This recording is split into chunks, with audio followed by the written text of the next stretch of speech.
Good morning sister. তোদের আজকে থেকে এই ওয়ার্ডে ডিউটি? হ্যাঁ দিদি। কতদিনের জন্য? দিদি 1 সপ্তাহ। তোদের কটা থেকে ডিউটি? দিদি 8টা থেকে। তো এখন কয়টা বাজে? তো তোরা ডিউটিতে আসিস না শপিং মলে ঘুরতে আসিস? যখন ইচ্ছা আসবি, যখন ইচ্ছা যাবি। দাঁড়া, তোদের আজকে কোঅর্ডিনেটর ম্যাম আসুক, তারপর। দিদি সরি, আজকের মতো ক্ষমা করে দাও। হ্যাঁ দিদি, আর হবে না। যা, সবগুলো বেড মেকিং কর। বেড মেকিং করে ভাইটাল সাইনগুলো নিয়ে আমার কাছে আসবি। দিদি এতগুলো বেড শুধু আমরা দুজনে করব? তো করবি না, কি করতে এসেছিস এখানে? পেশেন্টের চেহারা দেখতে এসেছিস? আচ্ছা দিদি, করে দিচ্ছি। আমার না এইসব বেড মেকিং গুলো করতে একদম বিরক্ত লাগে, অসহ্য।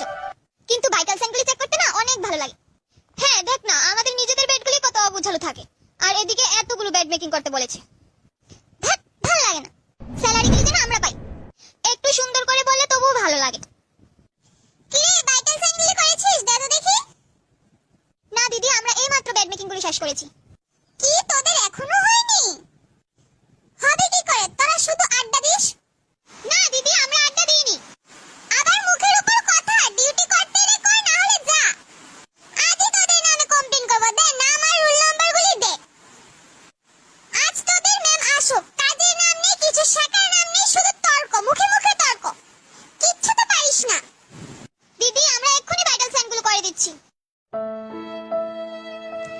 আমরা কি এখানে চাকরি করতে এসেছি বিনা পয়সায় চাকরের মতো নিজেদের কাজগুলি করিয়ে নিচ্ছে? আমরা স্টুডেন্ট, আমরা শিখতে এসেছি, কিছুই তো শেখানোর নাম নেই। বাপের টাকা খরচ করে ওদের কথায় উঠতে, ওদের কথায় বসতে হচ্ছে, ওদের কথায় খাটতে হচ্ছে।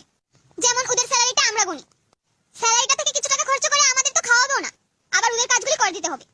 আচ্ছা চল, কাজগুলি কমপ্লিট করে নেই। Good morning student. Good morning ma'am. Ma'am good morning. তোমরা সবাই এসেছো?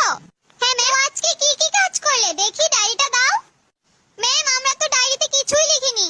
কি, তোমরা সারাদিন কি করো, সামান্য ডায়েরিটুকু মেইনটেইন করতে পারো না? ম্যাম আজকে ডায়েরি খোলারই সময় পাইনি, আজকে অনেক কাজ ছিল ওয়ার্ডে। কি কাজ করেছো শুনি? কিচ্ছু কাজ করিনি, সামান্য ভাইটাল সাইন আর বেড মেকিং গুলো করে দিতে বলেছি, এগুলোও করিনি। কিছু বললেই শুধু মুখে মুখে তর্ক করে। আচ্ছা আমি দেখছি দিদি, আমি দেখছি।